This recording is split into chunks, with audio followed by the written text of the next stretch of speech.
Commander Ernest Evans stood on the bridge of the USS Johnston as the first light of dawn broke over the Philippine Sea on October 25, 1944, watching the eastern horizon transform from deep purple to brilliant gold, while the tropical sun began its daily climb into a sky that promised perfect visibility and calm seas for the naval operations planned for this day. His destroyer was cutting through the gentle swells at a leisurely patrol speed of 12 knots, her bow creating a modest white wave that spread outward in a V-shaped pattern while seabirds wheeled overhead, and the warm morning air carried the familiar smells of salt water, diesel exhaust, and the coffee that was perpetually brewing in the ship's galley, where the crew would soon be gathering for breakfast after completing their night watches. The ship beneath his feet represented one of the most successful destroyer designs ever created by the United States Navy, a Fletcher-class vessel that displaced 2,050 tons when fully loaded with fuel, ammunition, provisions, and a complement of 327 officers and enlisted men who had trained together for 13 months since the ship's commissioning on October 27, 1943, at the Seattle-Tacoma Shipbuilding Corporation Yard in Washington State. The Johnston's armament reflected the lessons learned from 2 years of naval combat in the Pacific theater, with 5 5-inch 38-caliber dual-purpose guns mounted in single enclosed turrets that could engage both surface targets and aircraft with equal effectiveness,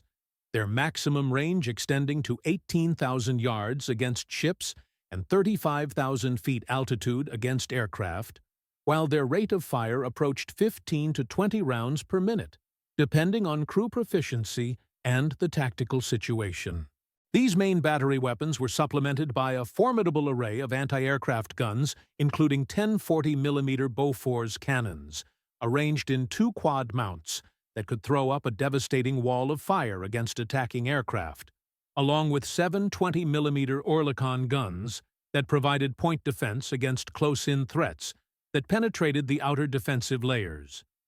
But the destroyer's true striking power resided in her torpedo armament.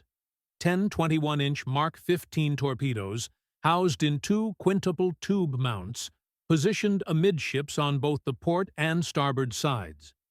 Each torpedo carrying 825 pounds of Torpex high explosive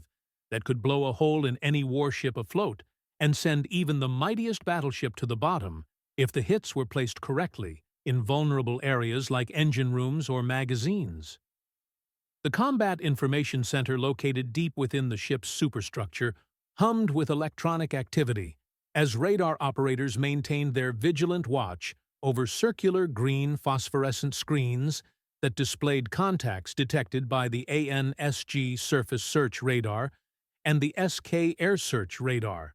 both systems representing cutting-edge technology that gave American warships an enormous advantage over their Japanese counterparts, who still relied primarily on optical rangefinders and human eyesight for detecting threats beyond visual range. The radar operators had been trained extensively at specialized schools in San Diego and Pearl Harbor, learning to interpret the subtle differences between genuine contacts and false returns caused by weather phenomena or sea clutter, and they took professional pride in their ability to detect enemy ships or aircraft at maximum range and provide early warning that could mean the difference between life and death in modern naval combat, where engagements often opened at distances of 20 miles or more, before human eyes could see anything except empty ocean and distant horizons. The Johnston was currently assigned to Screen Taffy 3, officially designated Task Unit 77.4.3, which consisted of 6 escort carriers under the operational command of Rear Admiral Clifton Albert Frederick Sprague, a 58-year-old career naval officer who had graduated from the United States Naval Academy in 1918 and spent the subsequent quarter-century rising through the ranks while earning a reputation as a skilled and conscientious officer who could be counted on to execute difficult missions with limited resources. The 6 escort carriers under his command were the Fanshawe Bay, serving as his flagship, the St. Lo, the White Plains, the Kalinin Bay, the Kitkun Bay, and the Gambier Bay, all Casablanca-class vessels that had been built on merchant ship hulls at the Kaiser Shipbuilding Yards in Vancouver, Washington, using mass production techniques that allowed completion times of less than 6 months, from keel laying to commissioning ceremony. Each carrier displaced approximately 10,900 tons, fully loaded, and measured 512 feet in length, with a beam of 108 feet and a draft of 22 feet 6 inches. Dimensions that made them far smaller than the fleet carriers like the Essex-class or the earlier Yorktown-class ships that had been fighting the war's major carrier battles since Coral Sea and Midway back in 1942. The escort carriers had been designed primarily for convoy protection duties and anti-submarine warfare operations in the Atlantic Ocean, where German U-boats posed a constant threat to the merchant shipping that carried vital supplies from America to Britain and the Soviet Union. But the demands of the Pacific War had diverted many of these small carriers to support amphibious operations, where they provided close air support for Marine and Army units fighting their way across Japanese-held islands from the Gilberts to the Marshalls, to the Marianas, and now to the Philippines. Each carrier embarked an air group of 28 aircraft, typically consisting of 12 Grumman FM-2 Wildcat fighters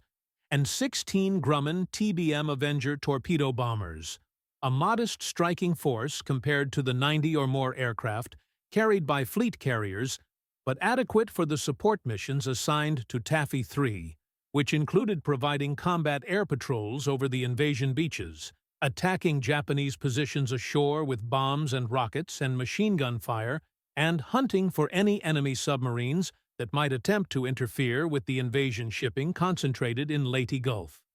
The carrier's maximum speed of 19 knots made them painfully slow by warship standards,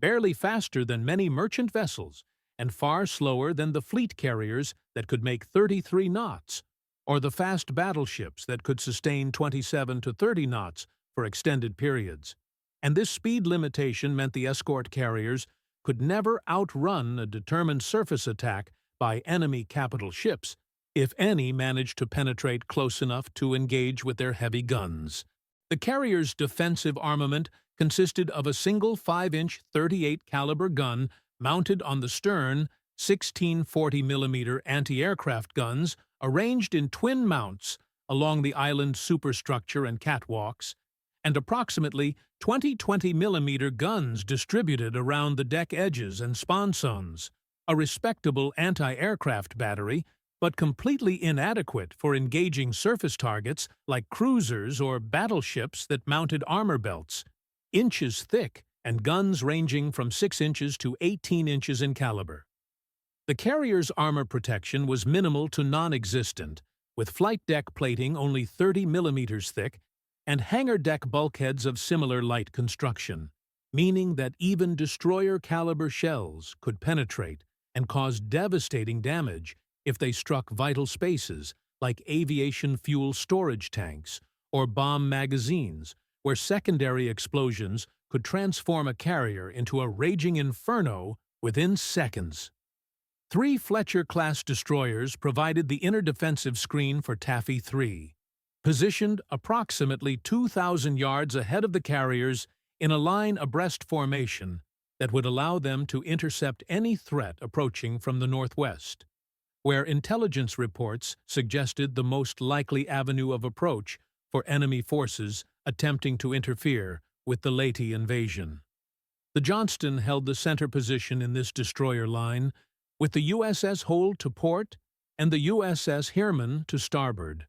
all 3 ships maintaining station with practiced precision while their lookouts scanned the horizon continuously, and their radar operators monitored their scopes for any indication of approaching enemy contacts. 4 destroyer escorts provided additional protection on the flanks and astern of the formation: the USS Dennis, the USS John C. Butler, the USS Raymond, and the USS Samuel B. Roberts, smaller and less heavily armed than the fleet destroyers, but still capable of delivering torpedo attacks and providing anti-aircraft defense and anti-submarine screening for the vulnerable carriers they were sworn to protect.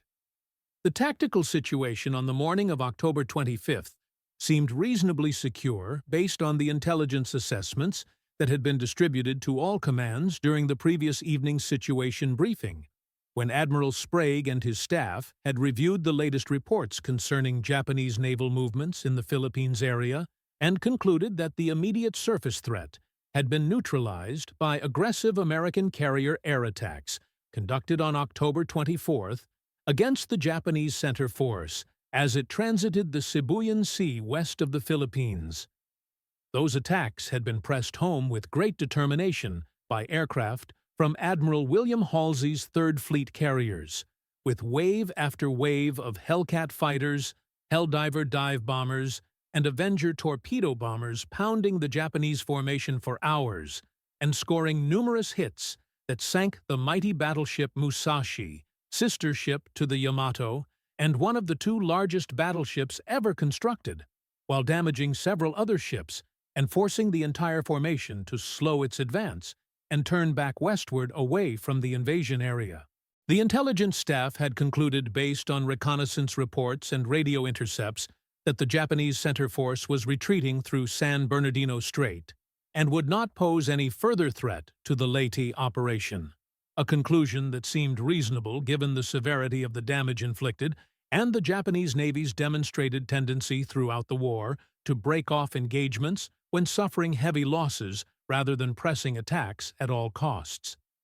This assessment proved catastrophically wrong when at 0659 hours on October 25th, the Johnston's radar operator, Seaman First Class Robert Billy, detected multiple surface contacts bearing 330 degrees at a range of 31,000 yards, approximately 17½ nautical miles, distant and closing at high speed toward the American formation. Billy immediately reported the contacts to the Combat Information Center, Watch Officer Lieutenant Robert Hagen, a 24-year-old from Michigan who had graduated from the Naval Academy in 1942 and joined the Johnston's crew 6 months earlier after completing destroyer school at Newport, Rhode Island. Hagen studied the radar scope carefully, counting the contacts methodically, while his mind raced through the tactical implications of what he was seeing, and the blood drained from his face as he realized the magnitude of the threat bearing down on Taffy 3, with the inexorable momentum of an avalanche rolling down a mountain slope toward helpless villages in its path. 4 very large radar returns indicated battleships, their massive hulls generating strong radar echoes that appeared as bright blips on the phosphorescent screen, and Hagen's training immediately told him these were not American ships, because no American battleships were operating in this area, and the Third Fleet's fast battleships were hundreds of miles to the north, chasing a decoy force of Japanese carriers that had been deliberately positioned to draw Halsey away from the invasion area. 8 medium-sized returns suggested heavy cruisers, dangerous opponents capable of firing 8-inch shells at ranges exceeding 20 miles, with devastating effect against thin-skinned ships like escort carriers that had no armor protection capable of resisting such projectiles. 11 smaller contacts appeared to be destroyers, fast and maneuverable vessels that could deliver torpedo attacks at close range or engage in gun duels with American destroyers while screening the larger ships from counterattack. The total count of 23 enemy warships represented an overwhelming force that could annihilate Taffy 3 within 30 minutes if allowed to close to gun range, and Hagen understood immediately that conventional defensive tactics would be utterly inadequate against such massive superiority in numbers and firepower. Hagen ordered general quarters without a moment's hesitation, slamming his hand down on the alarm button that sent elector-Eichel signals throughout the ship's announcing system and triggered the raucous clanging of bells in every compartment, from the bridge to the engine room to the ammunition magazines deep in the hull below the waterline. The sound was instantly recognizable to every man aboard, That urgent repeating alarm that meant imminent combat and potential death within minutes or even seconds, and 327 men responded with the practiced efficiency of countless drills executed under the watchful eyes of petty officers and division officers who had trained this crew to peak performance during months of exercises at sea and in port. Watertight doors throughout the ship began slamming shut as damage control teams sealed off compartments according to standard procedure designed to limit flooding if the hull was holed by shells or torpedoes, with heavy steel doors being swung closed and dog handles being cranked tight to create airtight seals that could withstand tremendous water pressure if sections of the ship were flooded during combat damage. Gun crews raced to their stations at the 5.5-inch mounts, with each crew consisting of 15 men, including the mount captain who directed operations, the trainer and pointer who aimed the gun using hand wheels connected to mechanical linkages, the hot shell man who extracted spent cartridge cases after each shot and threw them out the ejection port, the first and second loaders who manhandled the 54-pound projectiles from the ready ammunition racks into the loading tray and then into the gun breech, the powder man who inserted the brass cartridge cases containing the propellant charges, the fuse setter who adjusted the mechanical time fuses on anti-aircraft shells, and various other specialists who maintained the complex machinery that made modern naval gunnery possible. The gun mounts were enclosed in steel shields for protection against shell splinters and machine gun fire, with the shields painted in a gray camouflage pattern that had faded and weathered during months of tropical sun and salt spray exposure. And inside each mount, the temperature would quickly climb to over 100 degrees Fahrenheit as soon as sustained firing began, and the heat from repeated gun discharges turned the confined space into a sweltering hell where men worked stripped to the waist and drenched in sweat while maintaining their firing rate through sheer determination and physical endurance. The torpedo crews mustered at their stations amidships, where the quintuple tube mounts stood ready with 10 deadly fish loaded and armed, each torpedo representing a precision weapon that had been meticulously maintained by torpedomen who checked and rechecked every system and component to ensure reliability when the moment came to launch these expensive and temperamental devices at enemy targets. The Mark 15 torpedo measured 23 feet 9 inches in length and weighed 3,841 pounds, fully fueled and armed with its Torpex warhead.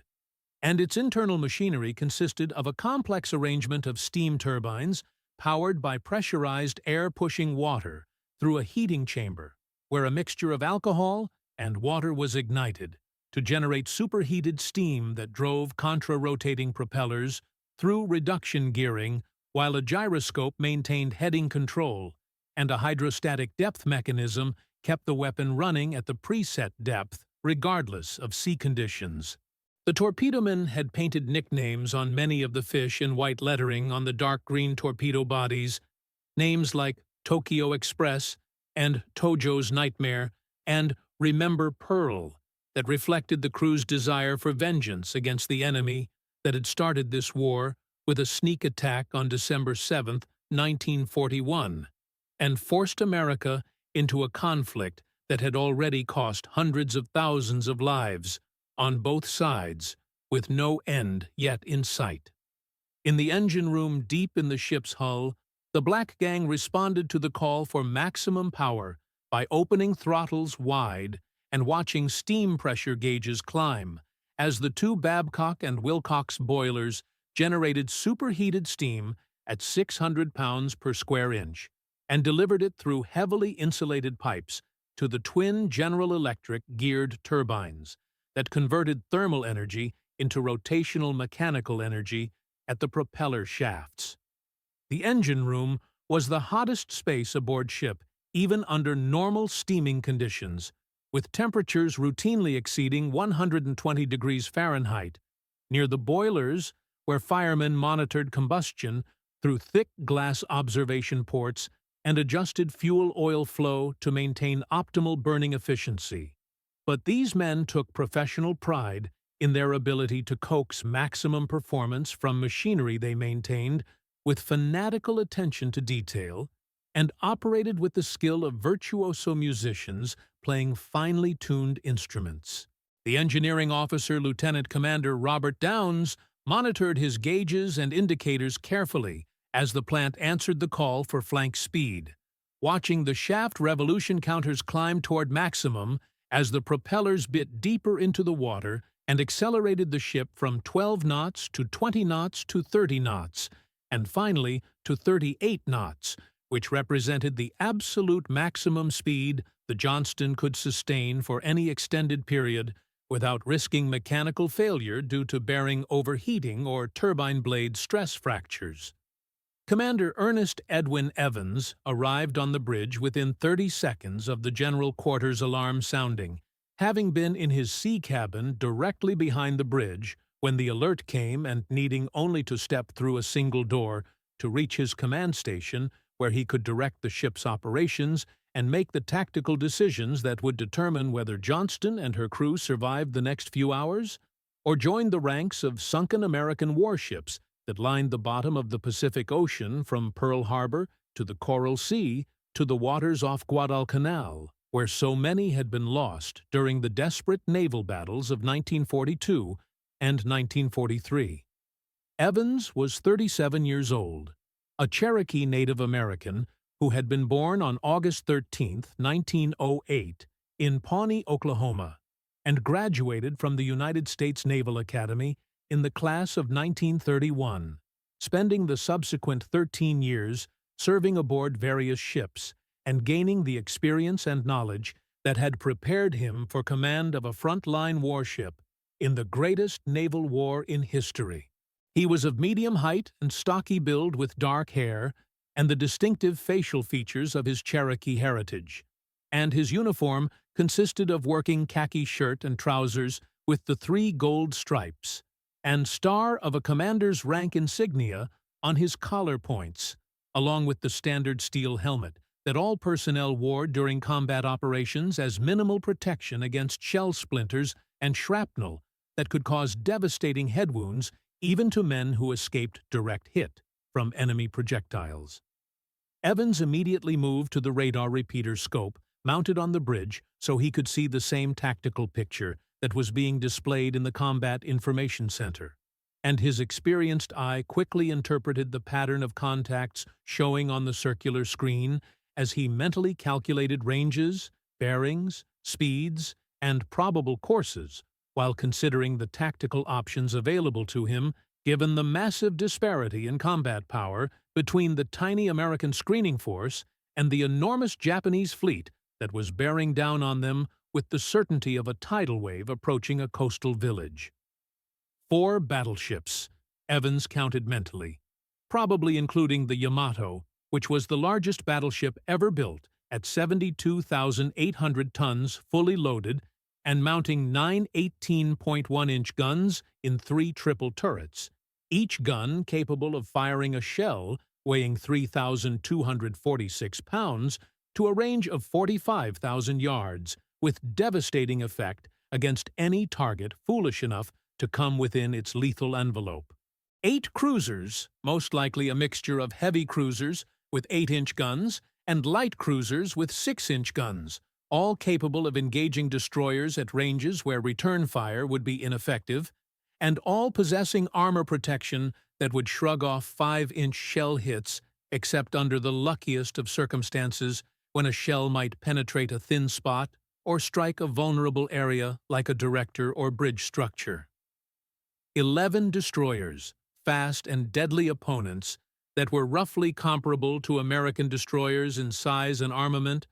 but crewed by experienced Japanese naval personnel who had been training for this war since the 1930s, and who possessed a tradition of naval excellence dating back to their stunning victory over the Russian fleet at Tsushima in 1905.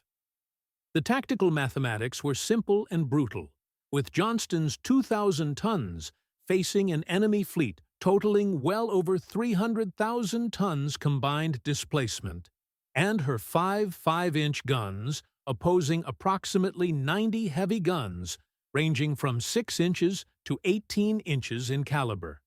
giving firepower ratios approaching 200 to 1 in favor of the Japanese and making any conventional engagement an exercise in suicide that would see Johnston blown out of the water within minutes without inflicting any meaningful damage on the enemy formation.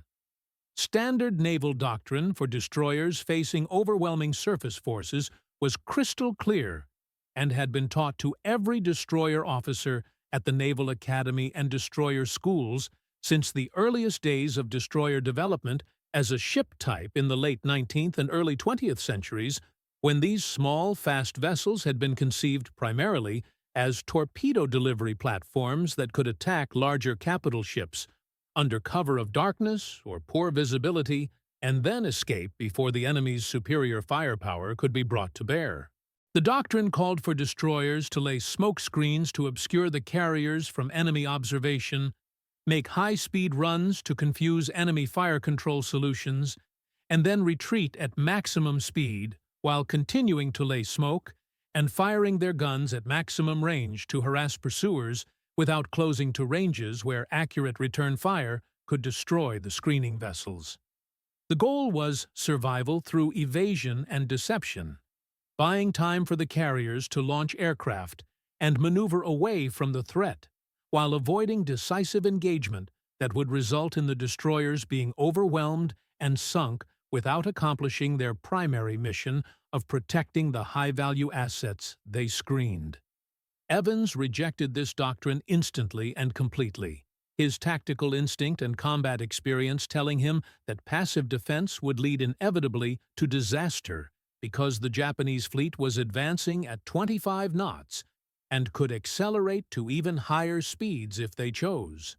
while the American carriers were limited to 19 knots maximum and would be overtaken within an hour regardless of any smoke screens or evasive maneuvers the screening ships might attempt. The simple physics of relative motion made escape impossible, and Evans understood that his only chance of saving the carriers lay not in running away, but in attacking aggressively and disrupting the enemy formation before they could organize their overwhelming firepower into coordinated salvos that would methodically destroy one carrier after another until Taffy 3 ceased to exist as a functional fighting force. The carriers needed time to launch aircraft, and every minute Johnston could delay the Japanese advance was another minute for Wildcats and Avengers to get airborne and begin attacking the enemy with bombs and torpedoes and machine gun fire that would force Japanese gunners and damage control parties to divide their attention between the surface action and the air attacks, coming from multiple directions simultaneously. Evans understood perfectly well that his decision to attack meant Johnston would almost certainly be sunk, and most of her crew would almost certainly die, including himself. But he also understood that this sacrifice was necessary and justifiable if it gave the carriers the time they needed to survive and continue supporting the Leyte invasion, which represented a critical strategic objective in the American campaign to liberate the Philippines and cut Japan's supply lines to the resource-rich territories of Southeast Asia that provided the oil and raw materials sustaining the Japanese war machine. The loss of one destroyer and 327 men was a trivial price compared to the potential loss of 6 carriers, thousands of sailors and aviators, dozens of irreplaceable aircraft, and the catastrophic setback to the entire Philippine campaign that would result if Taffy 3 was annihilated before it could defend itself effectively. Evans was a professional naval officer who understood that war required hard choices and sometimes demanded that men knowingly accept death to achieve objectives that transcended individual survival, and he was prepared to make that choice for himself and his crew because he had taken an oath to defend his country, and that oath did not include any provisions for avoiding situations where fulfillment of duty required the ultimate sacrifice. Evans grabbed the ship's announcing system microphone and keyed the switch that would broadcast his voice throughout every compartment in the Johnston, wanting his crew to understand exactly what they faced and what he was about to demand from them, because he believed that men fought better when they knew the truth and understood why they were being asked to risk or sacrifice their lives rather than simply following orders blindly without comprehension of the larger tactical picture. His voice was calm and steady despite the adrenaline coursing through his system and the knowledge that he was about to lead his ship into what would almost certainly be her final battle, and he spoke in clear, simple language that left no room for misunderstanding or false hope about their prospects for survival in the next few hours.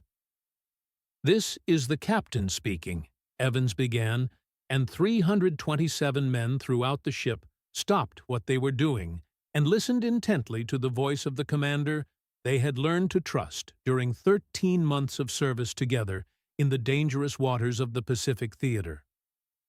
"We have detected a large Japanese surface force approaching our position from the northwest. The enemy formation includes 4 battleships, 8 cruisers, and 11 destroyers. They are closing at high speed and will be within gun range of our carriers within 1 hour. Our orders are to screen the carriers and protect them from surface attack. Standard doctrine calls for us to make smoke and retreat. I am rejecting that doctrine because the carriers cannot escape. The enemy is faster than they are. If we run, the carriers will be caught and destroyed. Our only chance to save them is to attack the enemy formation and disrupt their advance. This means we will be charging directly toward overwhelming enemy firepower. We will probably be sunk. Most of us will probably die. But if we can buy even 30 minutes for the carriers to launch their aircraft, we will have accomplished our mission and saved thousands of lives. This is going to be a fighting ship. I intend to go in harm's way. Anyone who doesn't want to go along had better get off right now." The last sentence was delivered with a touch of grim humor, because Evans knew perfectly well that nobody could leave the ship now that battle was imminent. And he also knew that not a single man aboard Johnston would leave, even if such an option were available, because American destroyermen simply did not abandon their ships or their shipmates when the shooting started, no matter how desperate the tactical situation might appear. The response from the crew was immediate and overwhelming, a spontaneous cheer that erupted throughout the ship as men raised their voices in acceptance of their commander's challenge and in affirmation of their determination to fight, regardless of the odds they faced. The sound echoed through the steel corridors and compartments, a roar of defiance and courage and pride that told Evans his crew was with him, and ready to follow him straight into the jaws of death, if that was what honor and duty required. And he felt a surge of emotion and gratitude that he commanded such magnificent sailors who understood what they were about to face and chose to face it willingly, rather than seeking any escape or excuse that might have been available to lesser men in less desperate circumstances. Johnston heeled sharply into a hard turn to port as Evans ordered the helmsman to steady up on course 030 degrees, a heading that would take them directly toward the approaching Japanese fleet on a collision course that would close the range as rapidly as possible and bring Johnston within torpedo range before the enemy could organize their fire control and begin landing accurate salvos on the American destroyer. The engine room answered the call for maximum power, and the ship accelerated rapidly through 20 knots, 25 knots, 30 knots, 35 knots, and finally reaching 38 knots flank speed as the twin propellers bit deep into the water and drove the ship forward with a white wake streaming astern that was visible for miles in the clear morning sunlight. The ship vibrated noticeably at this speed, a characteristic tremor that every crewman recognized as the feeling of Johnston giving everything she had, pushing her machinery to its designed limits while burning fuel oil at a prodigious rate and generating steam at maximum capacity to produce the 35,000 shaft horsepower needed to maintain this velocity through moderately calm seas that offered minimal resistance to the destroyer's sharp bow, cutting through the swells like a knife through butter. Evans was taking complete initiative without waiting for orders from Admiral Sprague or coordination with the other destroyers in the screen. Acting on his own assessment that every second counted, and that hesitation or delay would cost precious time that could make the difference between success and failure in the desperate action now beginning. This kind of aggressive, independent action was exactly what American destroyer doctrine encouraged when the tactical situation was fluid and rapidly changing, with destroyer commanders expected to use their judgment and training to make split-second decisions that might determine the outcome of engagements where communications were difficult, and higher authority was unable to issue timely orders that took account of the constantly shifting tactical picture. Evans had demonstrated this kind of initiative throughout his career, and it had earned him the respect of superiors and subordinates alike, but never had the stakes been so high or the odds so overwhelmingly against success as they were on this October morning when he was leading 327 men toward an entire enemy fleet without support or backup or any reasonable expectation of survival beyond the next hour or two. The range to the Japanese fleet decreased rapidly as Johnston charged northeast at 38 knots, while the enemy continued their advance at 25 knots, closing at a combined rate of over 1 mile per minute that would bring them into gun range within 15 to 20 minutes, depending on which ships opened fire first and at what range they chose to engage. At 07:15 hours, when the range had decreased to approximately 25,000 yards, or roughly 14 nautical miles, the Japanese battleship Kongo opened fire with her main battery of 14-inch guns, and massive shells began falling around Johnston as the battle was joined in earnest, with overwhelming enemy firepower being directed at a single American destroyer that was charging alone toward an entire fleet in a display of courage and aggression that would become legendary in naval warfare annals and inspire generations of American sailors who studied this action in classrooms and tactical exercises designed to teach the principles of destroyer combat against superior forces. The 14-inch shells weighed 880 pounds each and traveled at supersonic velocities after being launched from the Kongo's 4 twin turrets, with muzzle velocities approaching 2,600 feet per second. And when they struck the water, they created geysers of white foam and spray that rose 200 feet into the air and towered over Johnston like mountains erupting from the ocean's surface. The sound of the shells passing overhead was audible as a freight train roar that grew louder and then receded as the projectiles reached their apogee and began descending toward their predicted impact point. And men throughout Johnston instinctively ducked or flinched, even though they knew rationally that if a shell was going to hit them, they would never hear it coming, because supersonic projectiles traveled faster than sound and arrived before any warning could be perceived by human senses. The shells crashed into the ocean all around Johnston, some landing 50 yards away, and others landing 200 yards distant,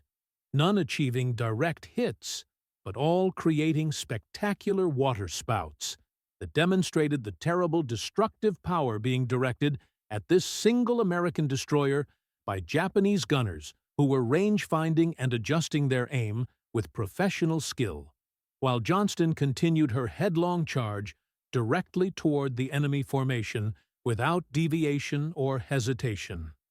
Evans immediately ordered radical maneuvering to begin, calling out helm commands in rapid succession as he attempted to make Johnston an unpredictable target that enemy fire control computers and human gun layers could not track effectively enough to achieve accurate fire at these long ranges, where even small errors in speed or heading estimates would result in shells landing hundreds of yards away from their intended target. Hard right rudder followed by hard left rudder, speed changes from 38 knots to 25 knots, and back to 38 again, all executed in random patterns that had no predictable rhythm or sequence that enemy observers could detect and extrapolate to predict future movements, with the goal of staying alive long enough to close to torpedo range where Johnston could deliver a strike that might actually damage or sink one of the enemy capital ships and justify the sacrifice that was becoming increasingly inevitable with each passing minute as more Japanese ships joined the bombardment and the volume of incoming fire increased exponentially.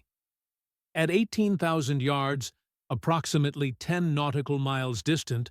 Johnston entered the effective range of her own 5-inch guns, and Evans immediately ordered all mounts to commence firing at the lead Japanese cruisers that were now clearly visible on the horizon as dark shapes with distinctive pagoda-style superstructures characteristic of Japanese warship design. The gunnery officer selected the heavy cruiser Kumano as the primary target,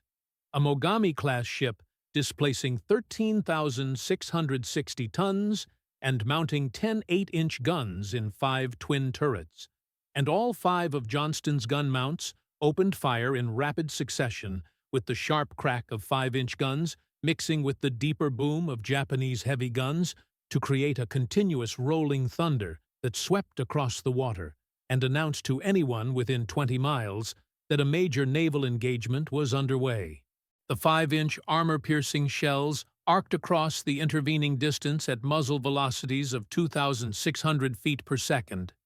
reaching the Kumano after a flight time of approximately 28 seconds and impacting against her superstructure with bright flashes and puffs of black smoke that marked successful hits, penetrating the thin plating and exploding inside to cause fires and casualties among exposed crew members manning anti-aircraft guns or serving as lookouts on various platforms and wings extending from the main superstructure.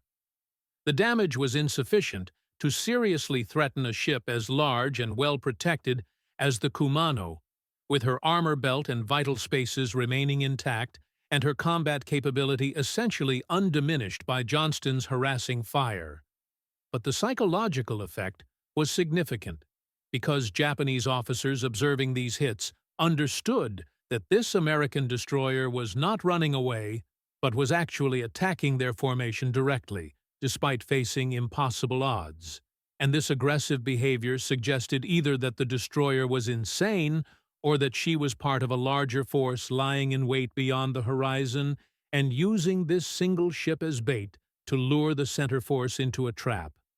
Evans continued closing the range relentlessly toward the critical 10,000-yard mark where Johnston's torpedoes could be brought into action, maintaining course despite the increasingly heavy enemy fire falling all around the ship as more Japanese vessels joined the bombardment, and the combined firepower being directed at this single American destroyer reached levels that should have guaranteed her destruction within minutes, except that Evans's skill at ship handling and pure luck continued to keep Johnston threading the needle between shell splashes that bracketed her position, but failed to achieve the direct hit that would end her charge and send her to the bottom in a cloud of smoke and flame and shattered steel. At 07:25 hours, with the range finally down to 10,000 yards, and Johnston having miraculously survived 15 minutes of continuous bombardment by overwhelming enemy firepower,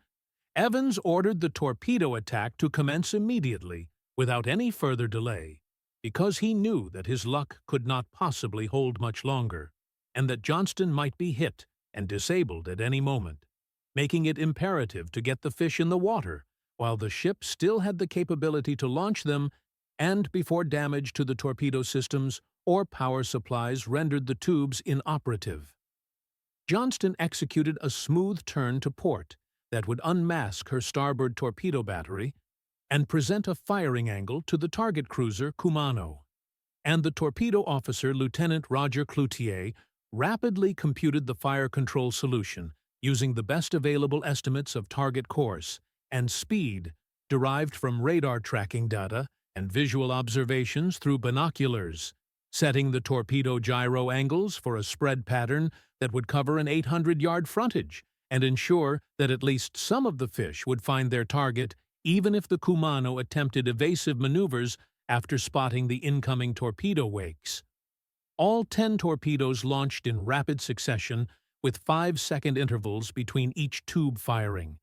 the compressed air ejection system spitting them cleanly over the side where they splashed into the water, and their steam turbine engines ignited immediately to drive them toward their target at 46 knots high-speed setting, creating distinctive white bubble wakes that extended behind each torpedo in perfectly straight lines that would guide them unerringly toward the Kumano unless she could turn quickly enough to comb the tracks and slip between the individual torpedoes in the spread pattern. Japanese lookouts spotted the torpedo wakes almost immediately and began shouting warnings while the Kumano's captain ordered emergency turns to starboard at maximum rudder angle, attempting to present his bow toward the incoming weapons and reduce his vulnerable profile to the narrowest possible dimension.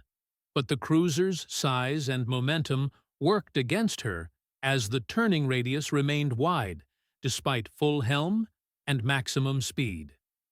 The first 3 torpedoes missed as the Kumano's evasive turn took effect, but the 4th torpedo struck home with devastating effect approximately 8 minutes after launch, detonating against the cruiser's starboard side exactly amidships where the forward engine room was located and creating a massive explosion that sent a geyser of white water mixed with debris and smoke erupting 100 feet into the air, while the shock wave propagated through 13,000 tons of steel structure and knocked men off their feet throughout the ship. The Torpex warhead, containing 825 pounds of high explosive equivalent to nearly 2,000 pounds of TNT, blew a hole in the cruiser's side plating approximately 15 feet in diameter, and seawater began flooding into the engineering spaces at rates that overwhelmed the Kumano's pumps and damage control capabilities, despite the Japanese Navy's well-deserved reputation for excellent damage control training and equipment. The 5th torpedo, following close behind the 4th on almost the same track, struck adjacent to the first hit and enlarged the damage catastrophically while doubling the flooding rate and ensuring that both forward engine rooms would be completely flooded within 10 minutes, regardless of any damage control efforts the crew might attempt. The Kumano's speed dropped rapidly from 35 knots to 25 knots as power failed to her propeller shafts, then continued decreasing to 20 knots, 15 knots, 10 knots, and finally to bare steerageway as the cruiser lost propulsion and began listing noticeably to starboard as asymmetric flooding shifted her center of gravity and threatened to capsize the vessel if counter-flooding measures could not be implemented quickly enough to restore stability. Johnston immediately executed a hard turn to starboard after launching her torpedoes, simultaneously activating smoke generators that created thick black chemical clouds mixing with the natural black smoke from her funnel to form an impenetrable curtain obscuring her from Japanese observers and breaking the fire control solutions that enemy gunners had been developing during the torpedo run. For a brief moment, Johnston disappeared from sight behind her self-generated smoke screen and enjoyed a few seconds of respite from the constant shell fire, but this reprieve was short-lived because dozens of Japanese ships were tracking her movements, and as soon as she emerged from the smoke at high speed, the bombardment resumed with redoubled intensity as enemy commanders recognized that this impudent American destroyer had just torpedoed one of their heavy cruisers and needed to be destroyed immediately before she could inflict any additional damage on the formation. At 0740 hours, Johnston took her first serious hits when salvos from multiple Japanese ships struck simultaneously in a catastrophic convergence of firepower that finally caught up with Evans's maneuvering, and luck ran out for the destroyer that had been miraculously surviving for nearly 30 minutes while charging through shell fire that should have destroyed any vessel exposed to such overwhelming bombardment. A 14-inch shell from the battleship Kongo penetrated Johnston's thin deck plating aft and detonated in the after steering compartment, killing 6 men instantly and destroying the hydraulic steering controls that allowed the bridge to direct the rudder, forcing an immediate switch to emergency manual steering from the after-steering station, where crewmen would have to operate the rudder using muscle power and mechanical advantage through chain and sprocket systems. Another shell struck amidships on the port side and exploded inside the hull with devastating effect, rupturing steam lines that filled adjacent compartments with superheated vapor at temperatures exceeding 400 degrees Fahrenheit that cooked any man caught in its path within seconds, killing 14 crewmen and wounding 19 others while knocking out one of Johnston's boilers and reducing her steam pressure throughout the propulsion plant. Damage control parties responded immediately, but found conditions almost impossible to work in as they fought through smoke-filled compartments and dealt with scalding steam leaks and flooding from ruptured piping systems. Yet they persevered with the training and determination that characterized American destroyermen and managed to shore up bulkheads and contain flooding well enough to keep Johnston afloat, and fighting despite damage that would have sunk less well-built ships or less capable crews. Johnston's speed dropped from 38 knots to 30 knots as one boiler went offline, then continued decreasing to 25 knots, 20 knots, and finally 15 knots as cumulative damage took its toll on machinery that had been running at maximum output for over an hour while being subjected to repeated shock from near misses and direct hits that shook the entire ship structure and stressed every mechanical component beyond design limits. The port engine lost power completely when its main bearing seized due to inadequate lubrication caused by damaged piping, forcing Johnston to continue on a single screw while her combat effectiveness decreased proportionally with each knot of speed lost, and each weapon system damaged or destroyed by relentless enemy fire. By 0800 hours, Johnston was a floating wreck but still fighting. Her speed reduced to 12 knots, her forward fire control destroyed, 2 of 5 gun mounts knocked out, her bridge riddled with shell splinter holes, and casualties mounting to over 60 men killed or wounded. Yet the remaining crew continued manning their stations and firing weapons at every Japanese ship within range, because they understood that every minute they kept fighting was another minute for the carriers to launch aircraft and organize their own attacks against the enemy fleet. 7 Japanese destroyers had been ordered to finish off this troublesome American vessel that had caused such disruption, and these fresh ships closed rapidly from multiple directions while firing continuously with their 5-inch batteries. The order to abandon ship came at 0850 hours, when Evans recognized that Johnston was sinking by the stern with her fantail already underwater and progressive flooding that could not be stopped by any means available to the damage control parties who had fought so heroically to save their ship. Evans passed the word using messengers since all electrical systems were now dead, telling his crew to go over the side while he remained on the bridge to oversee the evacuation and ensure that every man who could be saved would have time to reach the life rafts before Johnston made her final plunge into 4,000 meters of water. Commander Ernest Evans was last seen standing on the bridge wing at attention, with his right hand raised in salute to his crew as water rose around him, and Johnston rolled over on her port side, capsizing slowly, while 241 men swam away from their dying ship and watched their captain go down with his vessel in fulfillment of the ancient naval tradition that made him the last to leave and bound him to share his ship's fate. The USS Johnston sank at 0909 hours on October 25, 1944, taking 186 men to the bottom, including Commander Ernest Evans, whose sacrifice earned him the Medal of Honor and whose example of courage and leadership continues inspiring American naval personnel to this day, as the story of how one destroyer charged an entire fleet and fought until she sank, never surrendering, never giving up, saving the carriers and changing the course of history through extraordinary heroism in the face of impossible odds. The Battle off Samar has been studied extensively by naval historians and tactical analysts in the decades since 1944, with numerous books and academic papers examining every aspect of the engagement from the initial radar contact to the final moments when Johnston disappeared beneath the waves after fighting for 2 hours against overwhelming odds.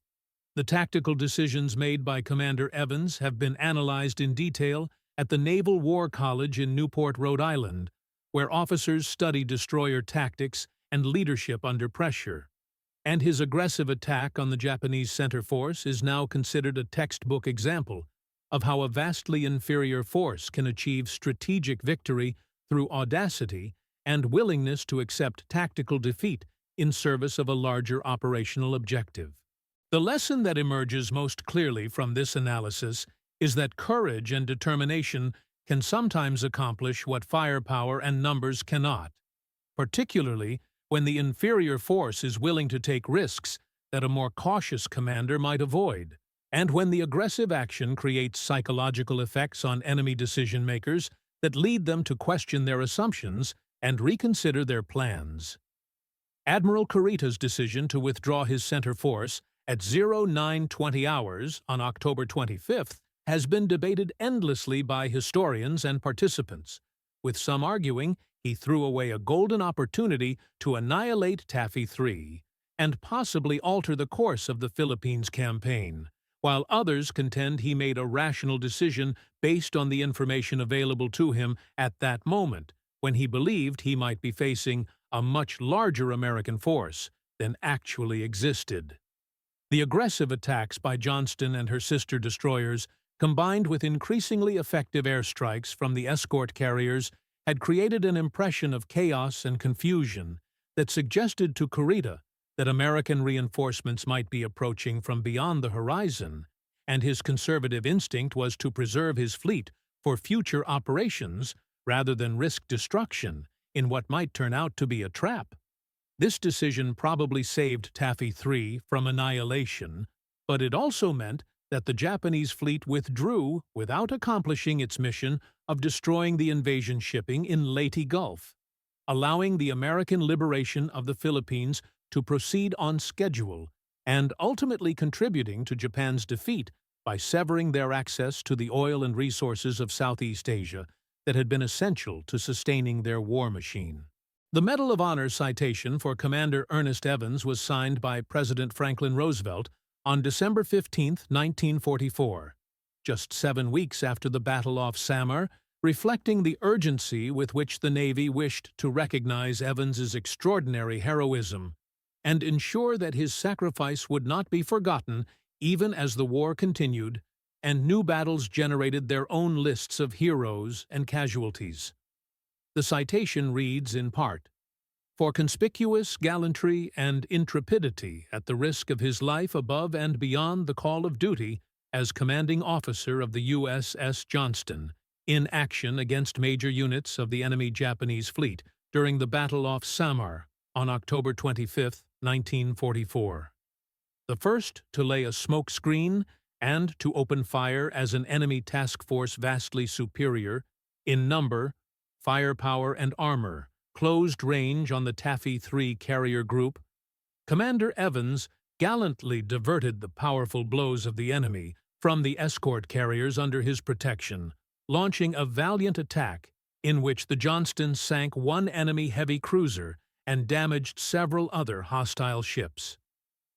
Seriously damaged by enemy shell fire early in the action, the Johnston heroically continued the fight under Commander Evans's inspiring and courageous leadership until overwhelmed by superior forces.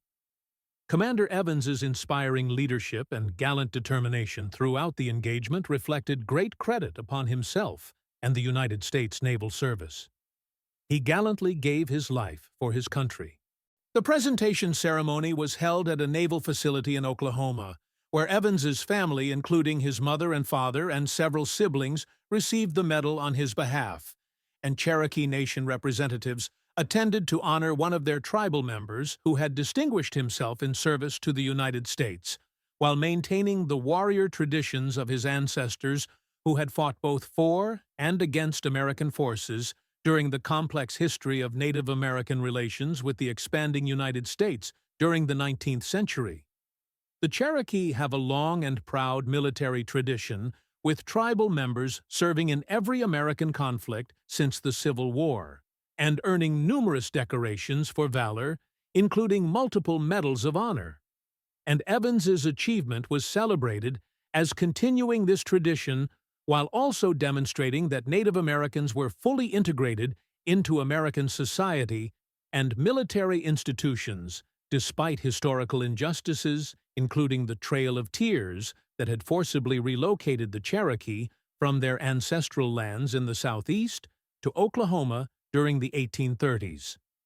The wreck of USS Johnston was located in October 2019 by the research vessel Petrel, owned and operated by the late Paul Allen, co-founder of Microsoft Corporation, whose personal interest in naval history and deep-sea exploration had led him to fund numerous expeditions searching for famous warship wrecks throughout the Pacific Ocean, including the battleship Musashi and the carrier Lexington. The Johnston was found resting in approximately 4,200 meters of water at coordinates near where survivors had reported seeing her sink, making her one of the deepest shipwrecks ever discovered, and requiring advanced autonomous underwater vehicles equipped with high-resolution sonar and cameras to document the wreckage in an environment where pressure exceeds 600 atmospheres and would crush conventional submarines instantly. The images released from this expedition showed the destroyer's hull broken into several sections, with the bow section relatively intact and recognizable as a Fletcher-class destroyer despite 75 years of corrosion and biological growth on the metal surfaces, and these images generated renewed public interest in Johnston's story, while also raising questions about whether the wreck site should be designated as a protected war grave, where disturbance of the remains would be prohibited by international agreement. The 241 survivors of the Johnston were rescued throughout October 25th and 26th by various American ships that returned to the battle area after the Japanese fleet had withdrawn, with men being pulled from life rafts and floating debris after spending many hours in the water coated with fuel oil and suffering from exposure, exhaustion, and in many cases, serious injuries that required immediate medical treatment. The rescuers found groups of men who had stayed together in the water, supporting each other and helping wounded shipmates stay afloat, demonstrating the same teamwork and mutual support that had characterized Johnston's crew throughout their service together. And these survivors would carry memories of their ship's last battle for the remainder of their lives, while attending annual reunions where they gathered to remember fallen comrades and ensure that younger generations understood what had been accomplished on that October morning when one destroyer charged an entire fleet and changed the course of history through extraordinary courage and sacrifice.